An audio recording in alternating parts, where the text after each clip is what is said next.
A good villain can make a decent story even better.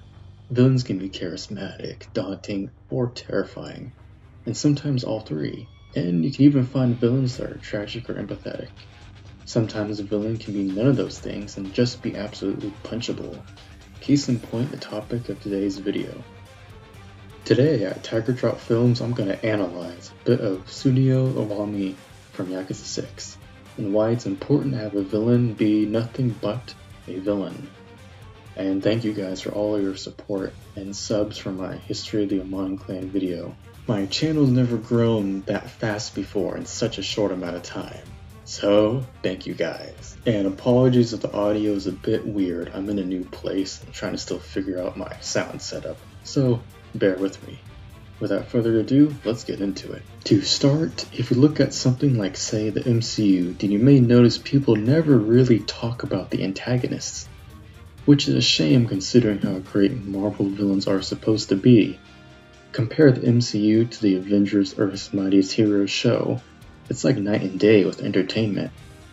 That show had great villains that were colorful and memorable, and at the same time managed to be a threat to the heroes. If antagonists are never a threat, then that's a big problem. If you've seen the new Transformers, then Scourge was a splendid example of a bad guy who gets things done. One of my favorite examples of a great villains is the original RoboCop. You've got the band of vicious criminals led by Clarence, who were the sole reason Alex Murphy became RoboCop. They're villains that don't need to be the boring trend I see these days where they have to be super serious to be perceived as a threat. Instead, the bad guys in RoboCop are cocky and destructive as hell. That's one prime example of great villains that taunt the hero and must be stopped. And they weren't even the only villains, it was the Omni Corporation. So how does this tie into Yakuza 6? Well, that game gave us a slew of memorable antagonists that range from tragic and tear-jerking to big muscle guys and to charming bad guys. Yakuza 6 gave us many incredible antagonists that fit different categories and characteristics, such as Someya, Hirose, and Junki Han. Ed is a welcome addition too as the big muscle guy. He's like an evil Sammo Hung. 6 is a game filled to the brim with villains, including ones you don't fight directly like Sugai, Bigelow, Kurusu, Old Iwami, and the Fixer. So where does Tsuneo Iwami fit into this? Well, he was the overlooked guy plotting from the shadows of the shadows. He doesn't get a lot of screen time. In fact, he's probably in the game as long as this video will be. Little baby Iwami is so overlooked, the player will probably forget about him until he reappears, which is what happened to me. Now let's look at what is Iwami's most defining scene where he quite literally screams, "Look at me. Look at me and my tattoo. Isn't it so cool? Daddy, I want to be the bad guy. I want to be the bad guy. How come I never had breast milk?" Gonna cry? Okay. Let's get back to the scene I'm talking about. Could I found at the bottom of my drink? It's a cartoon!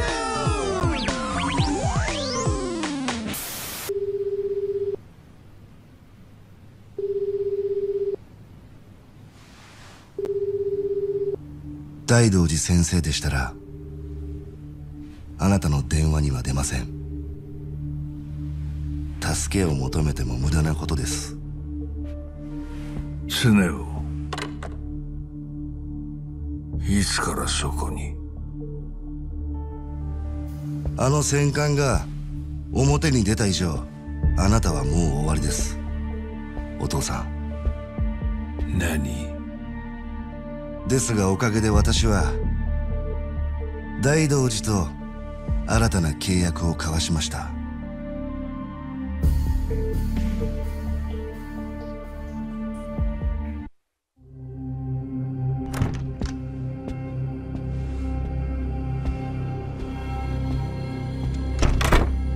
小清水。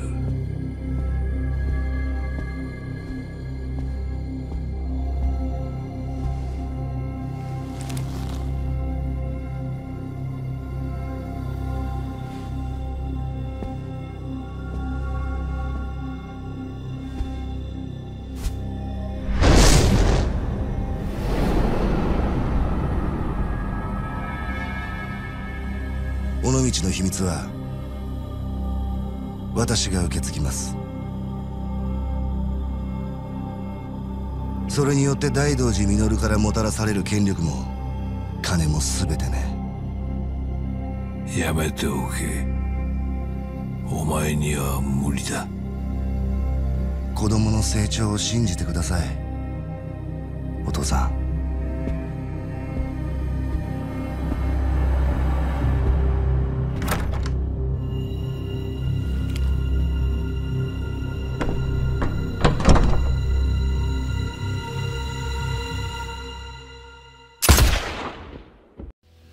Iwami's tattoo is that of the Hakutaku in Japan or the Baiza in China. When it comes to discovering insights about the tattoos or the Irazumis in the Like a Dragon series, it can be pretty hard. So I've tried to scour the internet for info.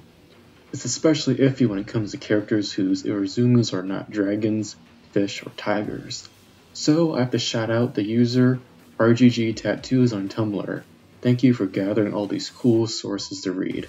The Hakutaku is essentially a case of its mythological connotation not rightfully fitting the wearer, since they're a bad person, case in point, Iwami. I talked about this in my Comparing the Dragons video, where Tendo didn't deserve the mantle of being a dragon since he was a cheater, and because he joined the Yakuza late in life. I see Iwami in the same vein. He most likely thought very highly of himself over others and perceived the Hakutaku as a reflection of himself. Iwami also joined the Yakuza late in life, as seen in the cutscene I showed where he reveals his tattoo, for his father wanted him to stay the path of his CEO in shipbuilding, and not take over the Yomei Alliance. So while the Hakutaku is supposed to be a wise beast who harbors secrets and knowledge that can benefit those who seek it, in addition to warding off evil spirits. However, this doesn't fit Iwami morally as a person, but I do think it fits in a twisted sense, which is fascinating. Despite Iwami's lack of major screen time, the pieces fall into play. He's a man who spins the narrative, hiding in the deepest of shadows just like the secret of Unamichi he possesses. And it's not until late in the game where it's revealed that Iwami was part of the obscured figures in the opening who toasted wine to the burning of Little Asia. Iwami was a guy who partnered with Sugai, so he had leverage of the Tojo clan, and used the decades of conspiracy with the secret of Unamichi to manipulate the Sour Triads. And let's not forget that Iwami still reported to the Fixer himself, and his dominating political faction that was the cause of the secret in the first place. If you thought that was crazy enough, there's one more faction that little Iwami used, and that was the return of the Jingwan Mafia. Essentially, there was a tremendous power play that defined little Iwami's grand scheme, where he has to manipulate many factions to gain control of both the Yomei Alliance and the Tojo clan. I have no doubt that the public side of Iwami wanted to control politics once the Fixer bit the dust. So to sum up this part, Iwami was a vile schemer who managed to manipulate gigantic Yakuza clans, 2 foreign forces, and have the backing of a corrupt political faction to his advantage. But how does this make him the worst villain in the series, quote unquote? Or perhaps just the worst villain of Yakuza 6? Well, I say worst in the sense of not that Iwami was a badly written villain, because that's not the case. Rather, he was just the worst because of how hateable and vile he is as a person. If I had to sum up his character for comparison, Iwami desired to be Yakuza so hard that he twisted everyone and got the Irizumi of the Baizei, while on the other hand, Someya never needed an Irizumi, and died trying to do the right thing. Someya is the villain of Yakuza 6 that is up there with Mine, Ryuji, or Nishiki, as they all may have done some negative things, but you could empathize with them in some way. In contrast, Iwami was handed everything in life on a platinum platter. But it wasn't enough, because his father didn't care for him the same way that old man Iwami cared for Hirose.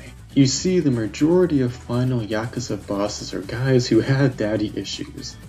Actually, pretty much everyone from Shibusawa to Aizawa fits this bill. Throw Daigo in there as well. Man, that really is all the final bosses, huh? And Iwami is like that too. He was neglected by his father in favor of some Yakuza kid, Hirose. Hirose, I believe, was the reason Iwami wanted to be a Yakuza, because his father was a chairman who favored a Yakuza kid and mentored him instead. Instead of trying to reconcile, little Iwami turned on his father by ordering Kushimitsu to shoot him. Iwami became the devourer of dreams and wanted to control evil spirits like the Hakutaku on his back. The 9 eyes of the Hakutaku can be seen as Iwami having control everywhere, and the tones of gold and brown make a distinct contrast to a certain character with a silver dragon. What made me truly despise Iwami was the fact that he wanted to beat Kiryu to death in front of Haruka and Haruto, while threatening to have them shot if Kiryu dared to fight back. That scene made me yell no at the screen. あんたは東上会と陽明連合会をいっぺんに敵に回したんだ。なめてんのだ。てめえも奥大も俺を甘く見やがって。死ねえ。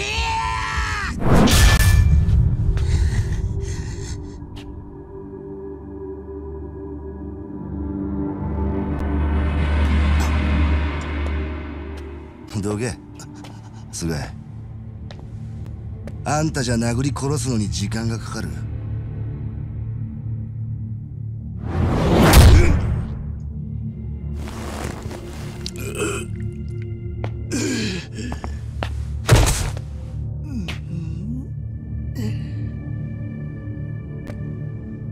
父は俺の本質を見誤っていたよ。俺にはあの人を超える野心と抑えきれねえ力への渇きがあった。日の当たる道を歩かせようって親心がかえってあだになった。押さえつけられりゃ反発するのが子供ってやつじゃねえか。裏社会でこそ生きるこの俺の才能に親父は気づいていたはずなのにな。伝説の極道クルスタケルの名は俺が名乗るべき名だ。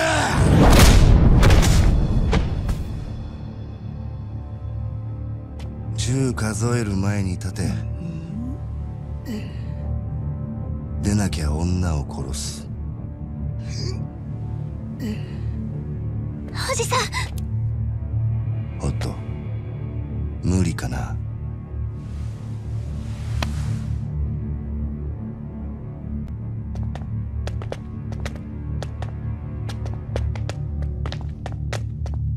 あ？踊りはこっちじゃ。岩見さん。兄貴、頭。はるかとハルトは俺らが守ります。抜け駆けしたんは後でみっちり説教したるけ。あんたら立てや。立ってつかさい、兄貴。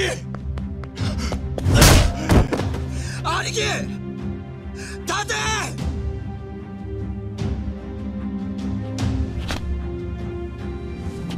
この死に損ないが。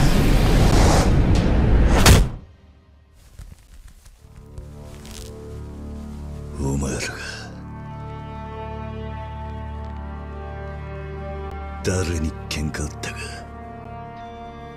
これからたっぷり思い知らせてやるぜ。ふざけるな。今見た。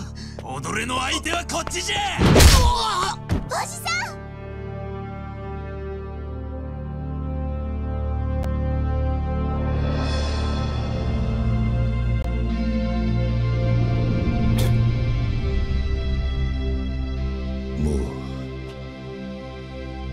思い残すことは何もねえ。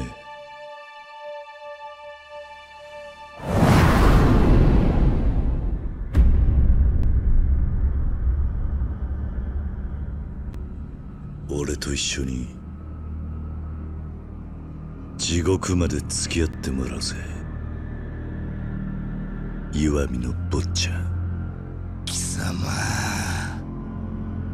お前らだけは生かしちゃおけねえ。全部ここで終わらしてやる。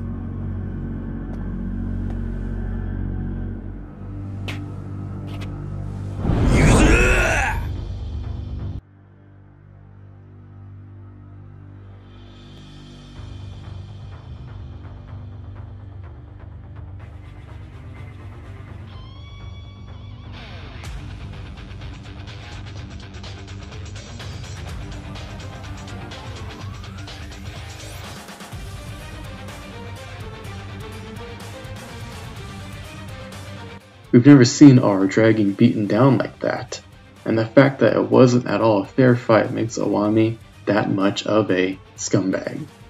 Iwami had his shirt off thinking it made him the better man and a true Yakuza, but that's not the case.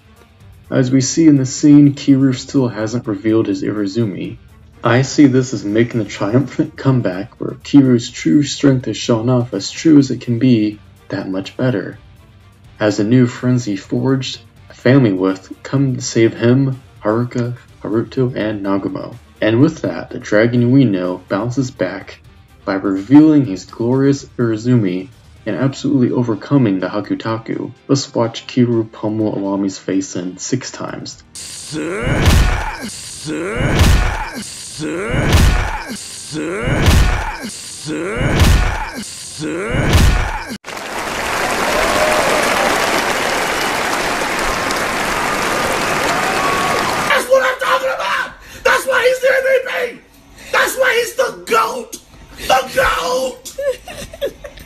The ending of Yakuza 6, The Song of Life, is a sad one, to say the least. And even though Iwami and Tsugai are defeated, the events that they put into place have caused the upcoming Like a Dragon Gaiden. But nonetheless, Kiryu overcoming the nobody that is little baby Iwami is one of the most engaging experiences I've ever had with a video game story. A villain so terrible as a person that there's no reason not to give them the life lesson they deserve.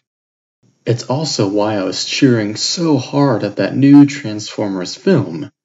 Seeing heroes so noble defeat villains so abominable is the work of classic epics. It's practically enriched in our love for stories. If the villain is truly shown to be so hateable, then it makes what the heroes are fighting for that much better. And sometimes all we have to do is remind terrible people like little baby Iwami why, despite all the bad actions they've done, that they'll always be nobodies. That wraps up another video from Tiger Drop Films. Let me know in the comments how you finished the Iwami boss fight. I actually ended up finishing him off with the Tiger Drop, but I couldn't record it because I was so engrossed by the story and the cutscenes that made me cry afterwards. Thank you guys so much for watching, and please like and subscribe. My next video will be about Ultraman, but I've got more Like a Dragon videos planned, so stay tuned. And don't forget to spend your CP points and to drink Stamina X.